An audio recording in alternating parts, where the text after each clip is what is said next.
Good morning, Little League Baseball fans. It's Sunday, and the sun's coming up in the east. Day 5's upon us, another elimination day. 4 more teams go home.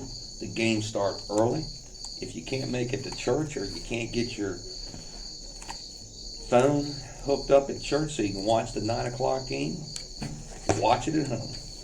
So, let's recap yesterday's action. In Game 1, Smoke Bologna from Italy knocked off the Kangaroos from Australia 12-7 in a 3.5-hour game that could have been played at your local Little League in April. It was exciting, but can either one of these teams win another game? No. It's nice that old man with the beard is going to have to shave his face for his son.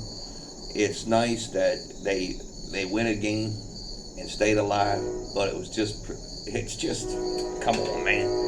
They're probably the weakest team in the tournament to start with other than Utah. Just my opinion. Game number 2 of the day, my man Sandman, he's a stud for Bonney Sumner. But when their team took the field, they weren't ready. 4 runs in that first inning. They could have got out of the inning with a 0 or a 1, and it cost them. Davenport never looked back. They held on 6-3. They advanced, and unfortunately, Team Washington is done. In the third game, the international bracket, we had a pitcher's duel. And both teams, their pitchers were on it. They got some studs on the mound. They don't hit much, but I think a lot of that's got to do with the pitching they're facing. All hail El Presidente Dennis Martinez, former major leaguer, Team Nicaragua, Nicaragua. They win the game 3-1 for their first win in 52 years. Not that they get there often. They've only been there 3 times in the 52 years, but they win in advance, and they could win another game or 2. That little lefty to come in there and shut the door, he looked tough. 3-1 was the final on that one. Which brings us to the featured game of the day. Local favorite from Hollidaysburg, Pennsylvania. They eventually catch up with them pitchers. Just like most of these good hitting teams. They see a pitcher twice, and you better look the F out. Once Mr. Link hit the moonshot, the tide turned, and Massachusetts was in deep shit. I think it was 6 straight guys hit the first pitch, and every one of them was on. Once the momentum swung, the game was basically over. Now, let me get to the final was 7-5 over the team from Massachusetts. So you got 4 teams that are done. They finished tied for 17th position, which would be Brisbane, Australia, Massachusetts, Bonney Sumner, Washington, and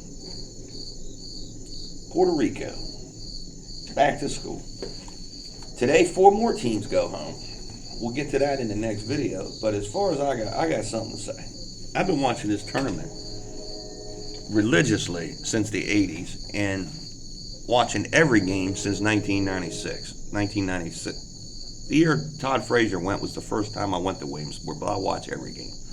I love his tournament. But there's always one coach, and you got to shake your head and say, what is he doing? What is he talking about? This team got here despite his idiocy. Which team am I talking about? Why would he wear a mic?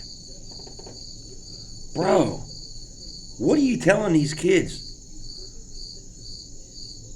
12-year-old, you talk baseball. You don't talk Lamaze breathing or Buddha Zen master shit. You must get inside your brain and slow down your thought process. What? How about pull the infield in and go for 2? And what are you doing with your pitching staff? Don't you know Little League rules, cuz? If you go over 20 pitches, you're ineligible the next day, or is it 20? Whatever it is. You got a 4-run lead. You got a great defense. There ain't hardly anybody on Massachusetts can hit it over the fence and beat you with one swing. And you keep that kid in? How'd that work out? Jesus. If you run out of arms today, it's on you, bro. And turn off the mic. That grinds my gears. Talk baseball. You must slow your mind down and And they're all just standing around, like, looking at each other. What's he talking about? Wow. I know he's a volunteer, but man, how did your team get there? You must have been so... No, you weren't that good. I remember the state tournament. I listened to it on the radio. Greencastle had you on the ropes. Thank God for Mr. Lincoln, the kid 3 batters later that hit dingers, or you lose that game and you don't even get there. You don't get to the regionals, cuz. Man. All right, that's enough negative. All the other coaches are cool, but that guy. Just, hey, dude, how about today? You don't go with the typical Little League garb that they give you and tell you to wear. Just wear a pair of shorts, turn your ball cap on backwards, and sit in the fucking dugout. Let somebody else run the show. Let that kid Link run the show. He knows what's going on. Sorry to be so critical, but man, did anybody else notice that? I'm sure there'll be some Pennsylvania parents that'll be pissed off. So what? If you don't see what I see, when your boys get eliminated, you can thank that clown. Have a nice day.